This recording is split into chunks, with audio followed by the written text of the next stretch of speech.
guys, I guess we're rolling. So welcome everybody. Good morning, deed grabbers. Good to see y'all here today. We're here with Deena. Deena is a sub-2 deal student. Deena actually came to a boot camp that I did. Gosh, how long ago was that, Deena? About 16 years. 16 years. Gosh, man, that's a long time, isn't it?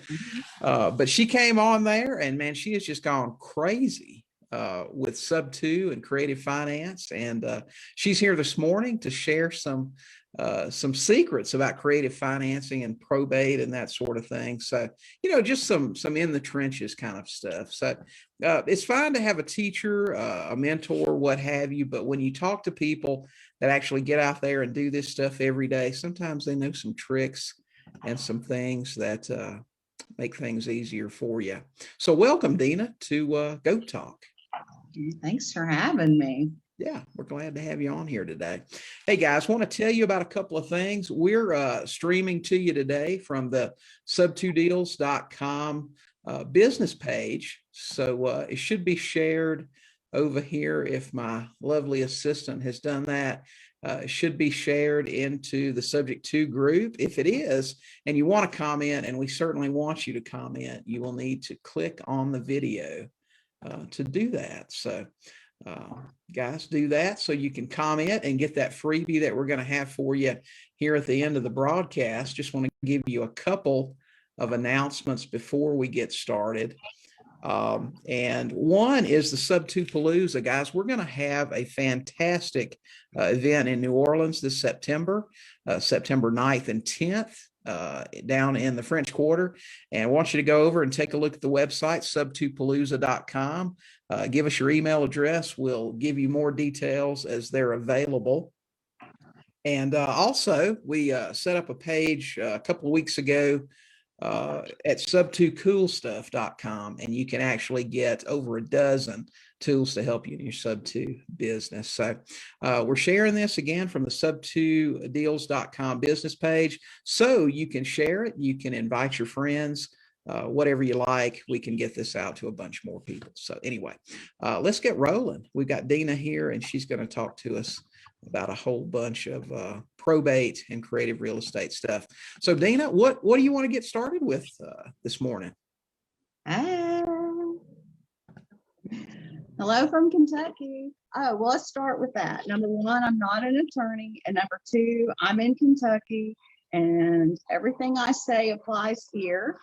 I've done some deals in some other states, but I mean, the vast majority is in Kentucky. So everything I say is how it is here.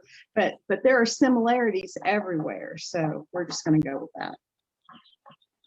Okay. So, but nothing I say needs to be taken as legal advice or instructions to do anything. Just it should inspire you to go find out what the rules are where you are. So absolutely. Know your state laws. That's crucial in what you're trying to do, for sure.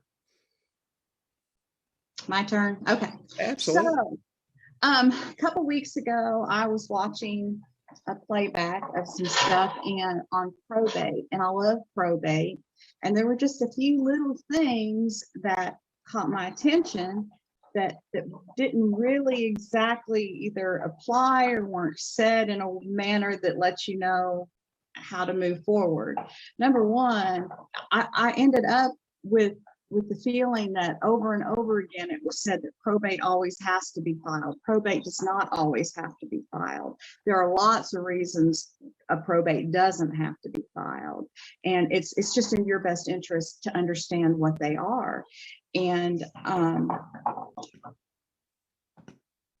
some, I mean, if there's no will and the family, if there's no will and everything's going to pass without a will, then all that's going to happen according to the rules of your state.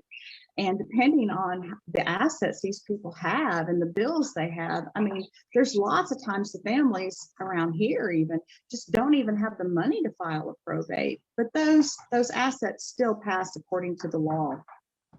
And so, you have to know what they are. And I think, so I made a little list, and my affidavit of descent is out down at number 5. but y'all, that document changes everything in your world. So, I mean, anyway, I'm all messed up. Just stick with me for a while.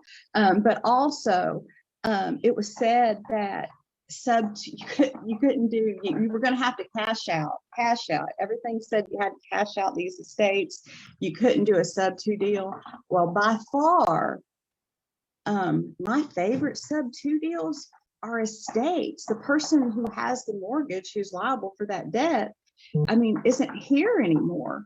And I mean, so there's no one to be upset that, you know, they're worried to qualify for another mortgage. And there's no, you know, there's just no one, they're perfect for sub-2. It just depends on the situation.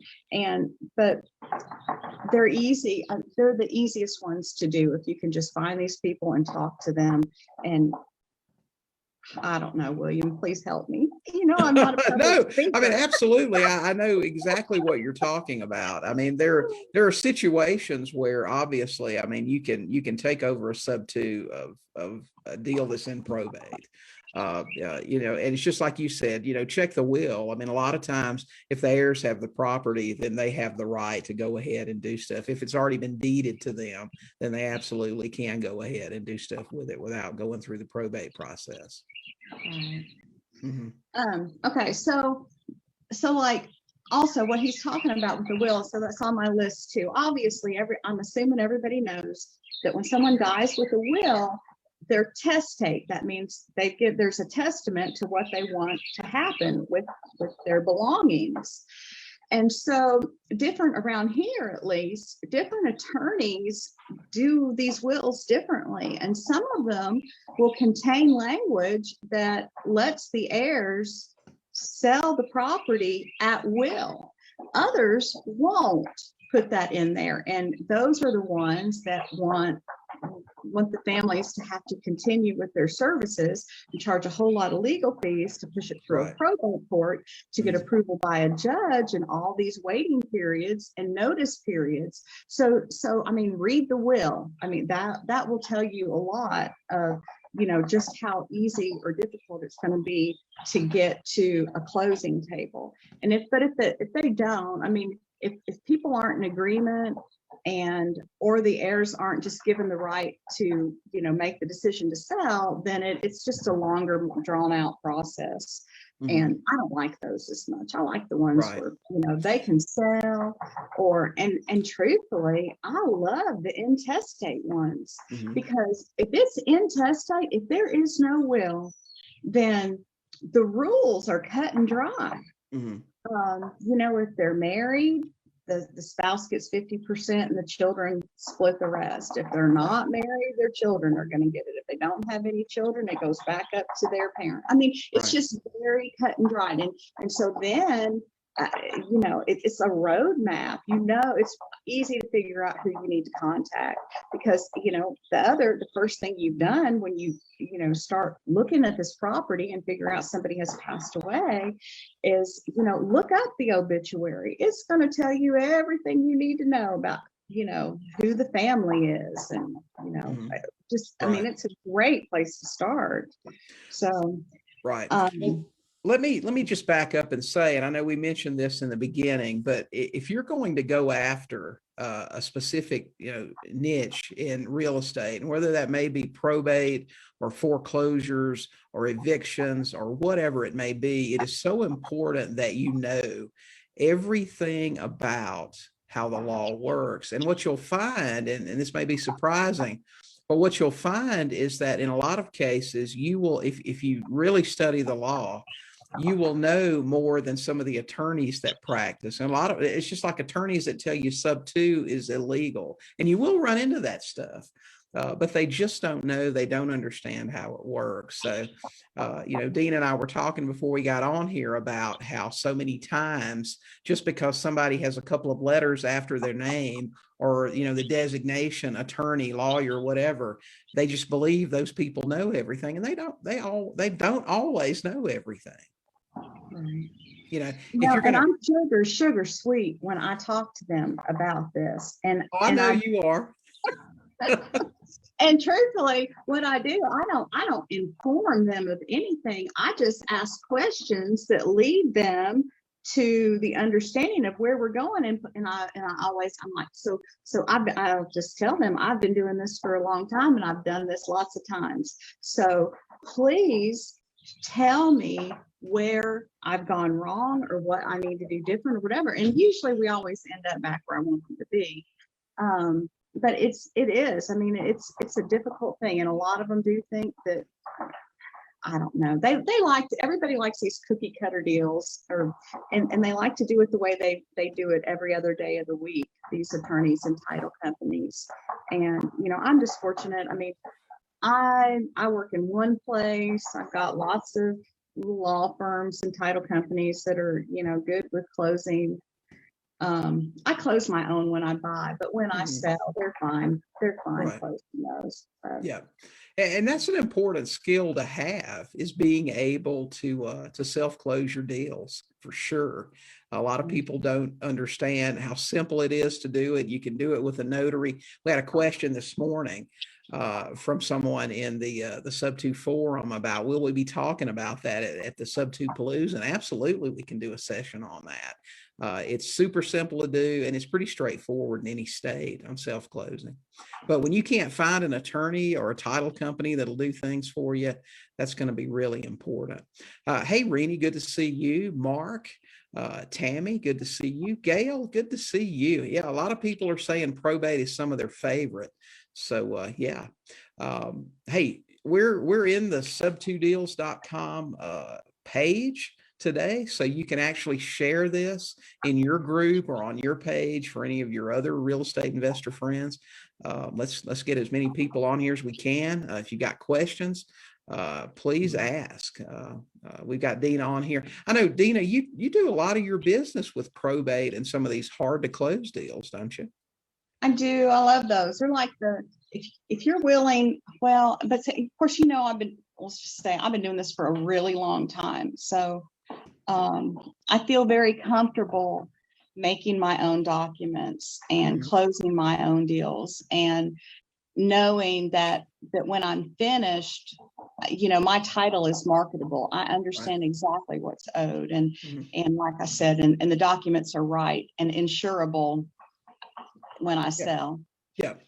But the thing about that is, every document you'll ever need to close or make, obviously William has documents for you to close, but everything you need to make that your buyers or sellers or whichever side you're doing are going to need to sell.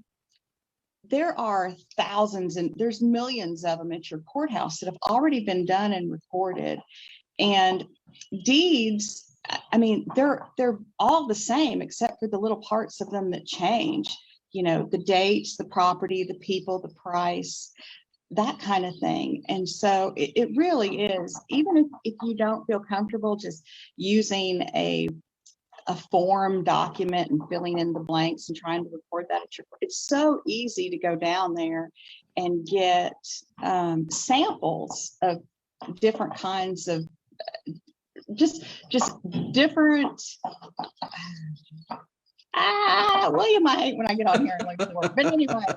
Hey, listen, yeah, that's a really important tip. A variety. You can get, you'll be able to get a variety of, I have to talk about my affidavits of descent. So when I first decided we're going to move on to those. So it's just one of the documents that I like. And sometimes I use to close these probate deals. So if you have a house you want to buy and it's not in probate, we're calling this probate. Mine's not in probate. I love the ones that don't go through probate. This person has passed away, passed without a will. And so we're going to try to buy this house according to what the obituary is telling us, who the heirs are going to be, and you figure that out.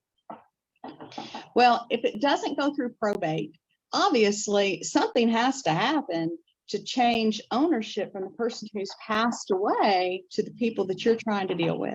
And that is an affidavit of descent. And I told him in my little notes, this is like by far my favorite document in the whole wide world, because you figure out who the heirs are I make these. I'm not going to tell anybody to do that, but I make my own.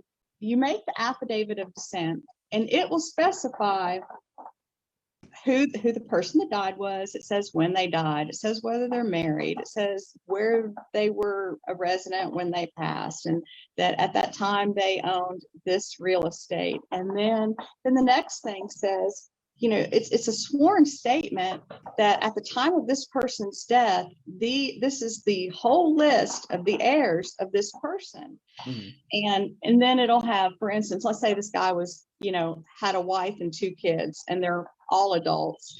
If he had a wife and 2 kids with no will, at least in Kentucky, okay, in Kentucky, the wife would automatically, at the second of his death, this happens. The wife owns 50% of that property, and each of the children own 25%. And of course, 50% plus 25 plus 25, that's 100% of the property. And then the next thing it says, you know, swears that there are absolutely no other heirs. He had no other children, either natural or adopted, blah, blah, blah. And then see here, we only even have to get one of the relatives to sign that.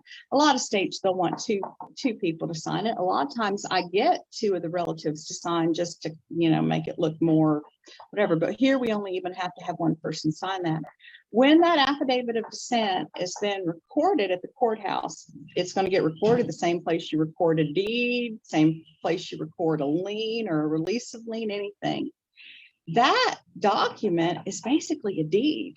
Right. And at that time, you know, that the tax records will be updated to the new owners, and that's the heirs that you put on that affidavit of descent. And at that time, as soon as that's recorded, those people can sell it to you. I mean, most of the time, truthfully, I have the affidavit of descent, and then I have their deed to me, and I just have to record that affidavit of descent just immediately prior to my deed. And I mean, that's how that's done. And Right. that way, you know, who's had the affidavit of descent the whole time, it was never public knowledge. I mean, they never, it was mine. It was my document. They may have signed it, and, you know, if it took me a month to record it or whatever, they couldn't have sold it to anybody else unless, you know, they hired an attorney. And people just, you know, a lot of times they just don't know.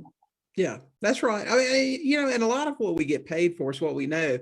Jared and Phil want to know if you'll share your affidavit with us. Sure. Well, let me tell you something. So I started and y'all just keep pointing me back in the right direction, because I'll just talk everywhere.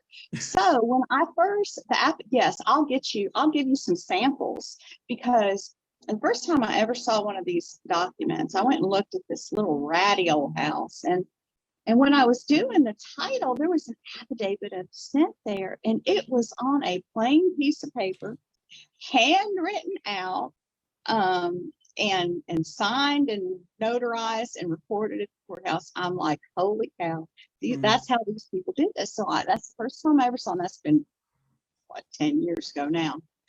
Well, I don't like to do something unless I'm really sure that I do know what I'm doing, especially this kind of stuff.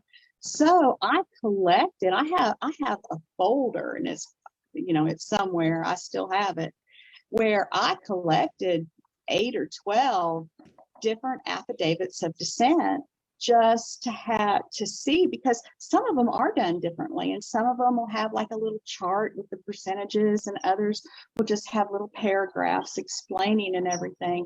But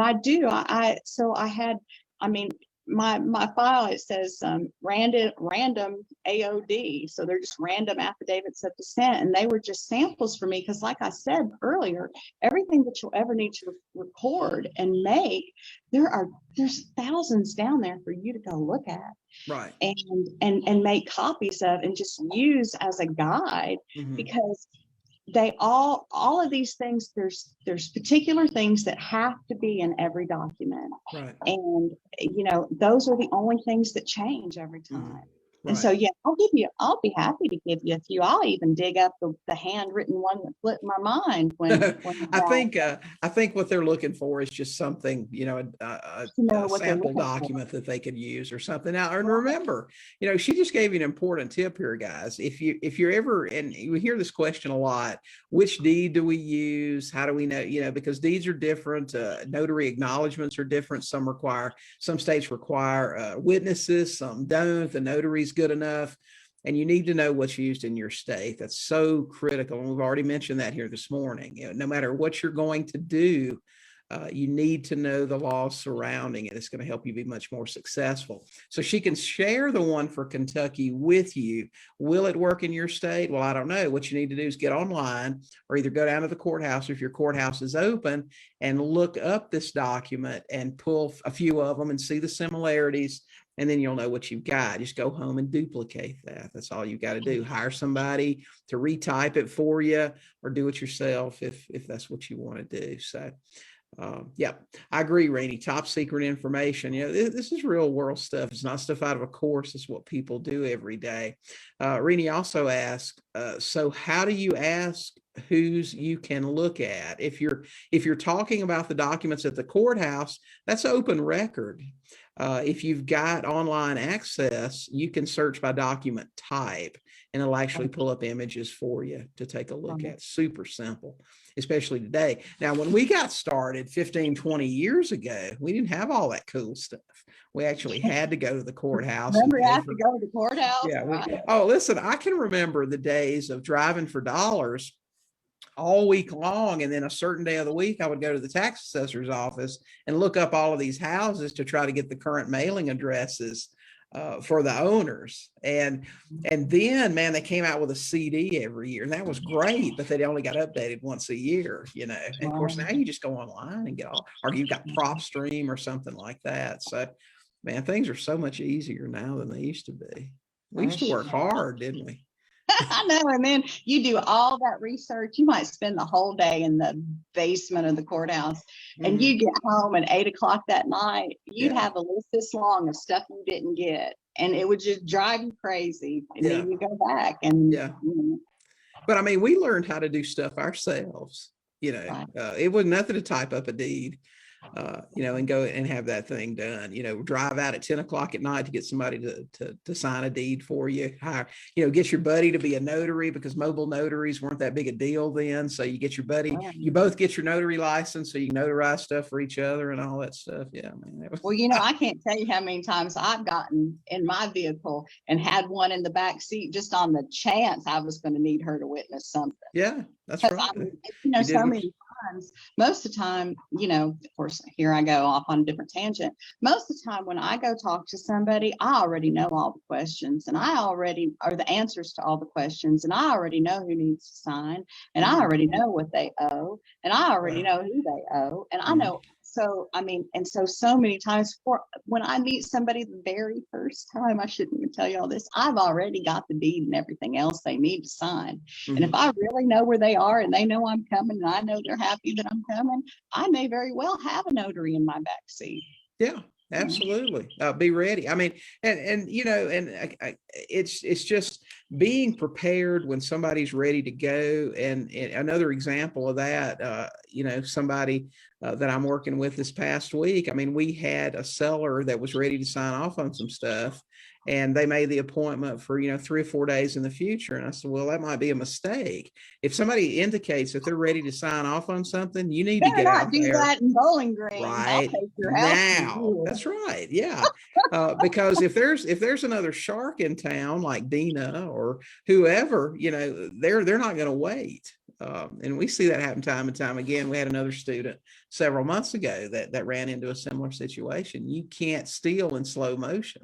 You got to get on out there while they're. And I'm probably the nicest shark you'll ever meet, William. I know you're super nice, but that's that Southern thing we got going on. We just smile and and have that conversation, and we can be mad or whatever. Nobody will ever know. You just be so sweet, nobody can stand it. So, yeah, I got you. Hey, if you guys have any questions, just type them in there and give them to us, so Deena or I can take care of those for you.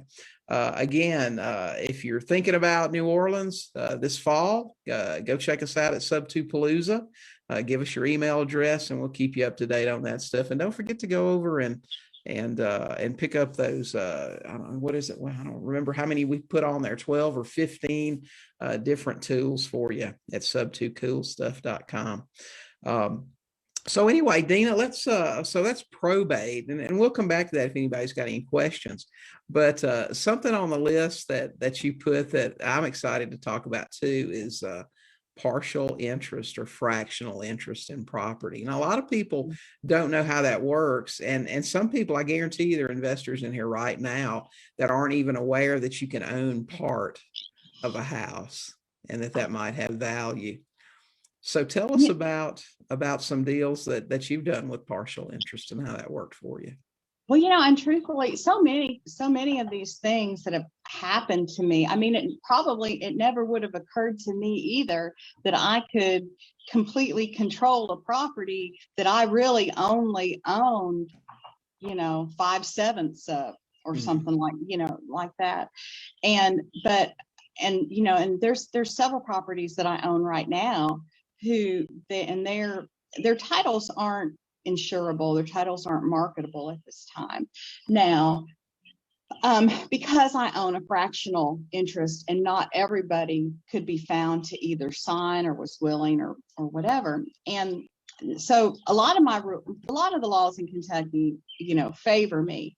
The one in Kentucky, as far as a title cloud, I can't clear a title cloud up for a lot longer in Kentucky than I can in other states. If I owned a fractional interest of these same properties in Tennessee, it would only really take me about 90 days and possibly $2,000 in attorney fees to clean up these titles. But that's just not the way it is here. But these properties, so I own 5/7 of one property that those 5/7 cost me $2,200. Well, every year I collect $9,600 in rent on that house, and no one can ever take that house away from me. And so the fact that its title isn't marketable at this point is totally irrelevant. Right. It's probably almost better. I'd probably do, if it was marketable, I'd probably do something stupid and sell that thing. I paid $2,200 and every year I'm going to make almost $10,000 on it. Right. And so, but it was an accident. It just, that's the way it shook out.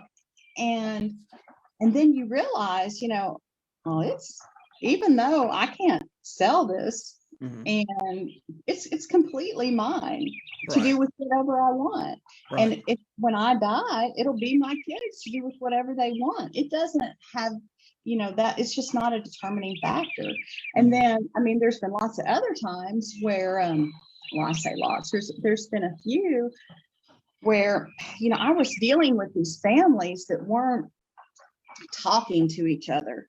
And if I had 6 people that needed to sign, I would send out 6 different quitclaim deeds. And I know everybody, there was a discussion about quitclaim deeds, and I do want to talk about that too. But quitclaim deeds are awesome.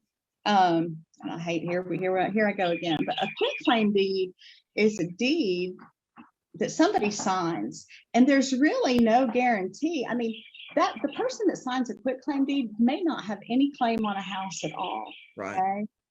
But whatever their claim might be, you get. And the other upside of a quitclaim deed is that there's no consideration given. A lot of times I'm asking people to sign a deed before I know what the price is going to be, before I know what the payoff is. But if they're going to give me their part in a quitclaim deed, there's no consideration. You may have to sign a value statement. There may be a statement in there that replaces the consideration that basically just says that everyone agrees that the value of this property is such and such, and so that'll be your new value in the tax office here. Right. But so I would send out 6 quitclaim deeds, and with the promise of when I got all 6 of them back, that everybody would get $500. Mhm. Well, I mean, one time I got 4 of them and it took 8 months to get the other 2. So, Right. you know, and so I didn't know if I was going to end up with all that property or nothing. But you know what? At that point, I hadn't sent out any money. The only money I had spent was sending these people, and I did. Well, no, I didn't overnight them. I printed and mailed them because they were older and didn't like the idea of printing off an email. So, but that was my time was the only thing I had spent on that at that point, and I owned, 2/3 of that property already. And I mean, just go at it. I mean, if people are willing to give away what they have, I mean, there's really no reason you shouldn't take it. That's exactly right. Hey, Mark, good to know you're going to be with us in New Orleans. Excited to meet you. Matt, good to see you this morning. I didn't know if you were going to make it out today. Yeah, Mark says you're giving away all your secrets. You should be an attorney. Yeah. Rudy, you'd make a lot less money if you were a lawyer, probably. I have to work a lot more too. Rudy asks, can you share how you explain fractional ownership to a seller? Let me tell you something, Rudy. Most of the times that you're dealing with fractional ownership, you're not going to have to explain much of anything to anybody except that holdout, the one that doesn't want to sell to you. And that's my experience. Now, if Deena doesn't mind, I'll share what introduced me to fractional ownership and partial interest and things like that. We had a situation, gosh, this must have been, I don't know, 15 years ago, where someone contacted me about selling a house, and come to find out, you always get the story first. And I tell you guys this all the time. The story is going to tell you where the deal is.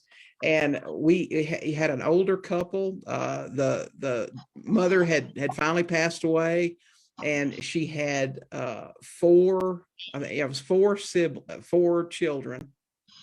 And one was a ne'er-do-well who had continued to live in the house with her, didn't work, and just kind of mooched off of her. And the other 3, of course, had gone on with their lives. These were all grown people in their 40s, 50s. And they, a lot of times in situations like that, I mean, they all wanted to sell the property. None of them lived in town anymore. The house was worth about $160,000. So they each theoretically had a $40,000 interest in this property. It was in pretty good shape. It needed, paint, carpet. I mean, just, minor repairs. I mean, probably 10,000 max. But all 3 of the people that were self-supporting and whatnot wanted to sell. The holdout was the person who was living in the house rent-free. The house was free and clear. And what you find is with these 3 that wanted to sell, you can say, hey, I can make a deal with you, but you understand the house is worth 160, needs a little bit of work. Okay. And they think, well, my share is worth 40 grand. Well, not really. Parts aren't worth as much as a whole. Okay. So, and in that case, I think finally we wound up paying about 15,000. I think we paid 120 and 118. At any rate, we bought those other 3 parts for around $60,000 altogether, 65,000, which meant that I owned 3/4 of $160,000 house for about 65 grand. And then your last problem is dealing with this holdout. And, you got a couple of ways you can go with that. You can either approach them about and make them see, understand. I can write you a check and you can get out, or we can force a sale. And, it's questionable what you'll get, because in Georgia, when you do a partition sale, which is what it's called, that can be very expensive, and the cost is borne on both parties. If I file the action, I don't have to pay for all of it, whatever the final tally is. You got to pay part 2. So then it gets questionable when you're dealing with somebody that is trying to get as much as they can for free. A lot of times they'll take a check. And ultimately, we bought this house for about 55 cents on the dollar because the guy took a check. We paid him more than anybody else. I think we gave him about 20 or 25,000. This was a while back. But that's what introduced me to partial interests, that I could buy pieces for less than they would be worth altogether. And so since then, we've done a few of those deals, and they're great. So Rudy, I hope that explains how fractional ownership. I wouldn't go into an ownership situation with the intent to stay there and partner basically with somebody. But if they want sell to you, you can force them, and that action is called a partition sale. But so I know Deena knows all about that stuff. She does that stuff too. So there's one here I need to chase right now. There's 4 siblings, and one of them is living in this house. And it's free and clear, and they're older. Yeah, and that's exactly right. And she wants to live there, and it's crazy because they feel like their position is secure in that. But this property, while right now it's in all 4 of their names, there was an affidavit of it did go through probate, but there was not a will, so there was an affidavit of descent filed, which is how I have all the information I have. Well, so it is now currently owned by these 4 siblings. Only one of them is married. So if they don't sell while all of them are alive, what a nightmare after that. And they just don't get that. So I do. There's one I've just been too lazy to go. Well, you should give out that address here. No, I'm thinking I might need to go to Indianapolis this weekend and buy that one with the guy on the forum last night. I know that Deena, because we text people, and we were texting sellers in Kentucky a couple of months ago, and she messaged me back. She said, "William, is this you? Stay out of Kentucky." Yeah. Well, I knew it was you. It had your picture. Yeah, I know. Yeah, it had our picture on it, didn't it? Matt asked, "What do you do if you buy a house with a tenant in it, and they say they have a 10-year lease for $300 a month, and rent should be $1,000?" Well, I'd want to see that lease. I guess that would be part of the due diligence process if you're buying a house that has a tenant in place. You want to know about the lease, you want to know what they're paying and that sort of thing. And that should all be part of the due diligence process. And then if it was, unless the payment was significantly less than that, I would either buy them out of that lease, or, if the difference is $700 a month, or make some kind of deal with them. Sure thing, Rudy. I hope that cleared things up for you. Yeah, exactly, Mark. Show me the 10-year lease. Yeah, if they don't have it, they don't have anything. It was probably me texting them in Kentucky. No, this time it was me. Michael, for sure. Phil said, "I have a neighbor who passed and one of her kids has moved in. Title is still in the deceased name. How do I find out all of the heirs?" Well, first thing I do is I'd look up the obituary. I mean, they're super easy to find, and typically, it's going to say who the spouse was, if they passed, how many kids, all the kids, give their names. Hey, most of the time, it'll even give the city they live in. I mean, and so then you just look them up and find them like that. Yeah, that'd be the easiest way to start, Phil. Just the obituary is going to name more people than you'd ever want to deal with, aunts and cousins and brothers and sisters. And most times in probate, you're going to deal with just directly up and down the line. So that's all you've got to worry about. So just know your state law. Is this out there in California in Crazy Town, or is this out in Alabama somewhere where you guys are buying so much?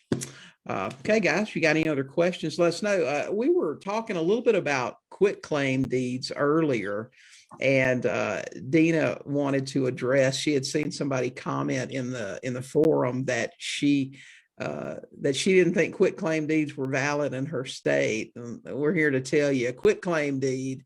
Now, some deeds vary. They're California, they're grant deeds. Some states are warranty deeds and other things. But a quitclaim deed is pretty standard across the country as a way to give up an interest, whatever it may be, in a property. Don't you find that to be true, Deena? Yeah, absolutely. And I think at the time, I think she was talking about something she was trying to sell. And the interest had been given to her on a quitclaim deed, and they weren't, and she was told it wasn't valid in her state. Mhm. And that's just, I mean, there had to be some other issue, Yeah. because quitclaims work everywhere. Exactly. Corey asked, have you ever run into a situation where you're taking a property sub 2, but the seller has a life estate to the property? Yes, I did. Okay. How'd that work out? The seller, well, actually, I was buying it from actually what happens is you have to have all the people sign. The people that are, that, you know, gave the life estate back. Basically, someone deeds a life estate to themselves, and then their children get the remainder typically. And so what you have to do is all those parties have to sign, the parents and the people who were going to get it when they passed. It's as simple as that. It's very easy. Yeah. And we've dealt with some of those in the past too. And I'm telling you, those can get so tricky, especially if the person that deeded the life estate is deceased. And a lot of times it can come down to the sex of the person that has the life estate, because we got into one that was so technical one time. It was, well, if it were a woman and she were past childbearing age, then she could give away her life estate, because if this life estate was to continue in perpetuity, because they can do that too, it can get really complicated. But if she were past childbearing and she couldn't have any more children, then only she and her present children would have to sign off on giving up that life estate. But if the life estate holder was a male who can produce children until they die, they can't give away the rights of any future children they not be aware of. It is really, really deep, and it depends on the judge that you're dealing with, what they decide to rule on. Oh, man. Yeah, I know it can really be. I've never had anything like that. It can really be complicated. So Jared said title companies in Texas hate quitclaim deeds. Are they valid? Yes. Potentially clouded? Definitely. And again, that's just going to depend on the title company and whoever that you're dealing with. And that's because of title insurance. They want somebody to be on the hook for, you know, for warrantying good title. I'm guessing that's what their problem is. Jared also said, is the affidavit of descent the same as an affidavit of heirship? Yes. Yeah, so it is. And Deena says she's going to share that with us. So, and I think I've got a couple that I did in Tennessee too, and I think they're heirship in Tennessee, but it's basically, it's the same thing. And I'm sure even if I had made the document and put descent instead of heirship on the top of it, it still would have been recorded and valid in Tennessee also. Right. I mean, it's the same document. It's just, you know, you just have to, if the Tennessee rules for who was next in line were different, that would have to change, but it is the same thing. Right. Talking about partial interest in property. And this is something that you don't hear talked about a lot, because it's, you know, some things in real estate can get a little bit messy. And of course, we like the plain vanilla stuff where we go out, we meet with Mr. and Mrs. Seller, they're moving, they need to sell, they both sign a deed to us. We get a few disclosure documents from them, they move out, we take the house, everything's nice and clean. But you'll run into things sometimes, especially when you're dealing with distressed sellers. Or take, for example, there's a deal that I'm working on with a joint venture partner right now. And this particular, I was telling Deena about this earlier. It can get complicated, but here's something that you need to know. There are three people on title. There's an ex-husband, an ex-wife, and a son. And when they bought the house, the mortgage was taken out by the husband and the wife. And for some reason, they put their adult son on the deed. So there are three owners to this property, basically. Well, of course, the husband and the wife divorced several years ago. They were totally estranged. The husband didn't talk to the wife. And we found this out when we skip traced, because my JV partner went out to this house driving for pre-foreclosures, which I think is the only way to go. You're looking for the vacants, guys. Those are the gold, the ones where the people have moved on. But so he drives by, the house is empty. We immediately went to skip trace. We tracked down the lady and her son because they still live together, and they have zero interest in that property. They don't want to have anything to do with it. They want to be totally disassociated from it. And they had agreed to sign off on a deed. And so I told my JV partner, I said, we'll drop the paperwork, you go by there, you get everything signed. So that's the intent. Now, what you have to understand is this house has $100,000 in equity. Okay, so it's worth 220. They owe 120, and we all know how the market is right now in Arizona. I mean, in this area, it's right around Tucson. It's super hot. Things go for full price. So if it's going to the auction next month, it's probably going to get bid up pretty close to value. If he gets that deed in hand from the wife and the son, that's 2/3 ownership of that property. So whether or not he can ever make contact with the husband or not, or if he does and the husband says, I'm not talking to you, it doesn't matter. At that point, we're 2/3 owners of that property. So you got a couple of plays here. You can either take possession of the property as a 2/3 owner, go with a locksmith, change the locks, take possession, reinstate, and rock on that way with a 2/3 ownership. Or the other play, which is simpler and no money out of pocket, is just let it go to the auction, let it get bid up, and guess who gets excess overages? The owners. So if you got that deed recorded, guess who's an owner? All right. So, and that's just one of the more technical aspects. A lot of people don't understand how those things work, and that's definitely not beginner real estate stuff, but it works. Right. Right. Okay. Hey, Tim, good morning. Good to see you. Hey, I hope I didn't, I don't know, totally just turn anybody's head around with that stuff. But those are fun deals, when you get. Those are things that everybody see. Part of this whole thing is you can be a great probate person, but if you're gonna like teach the sub 2 people, it kind of needs to the way the sub 2 people in are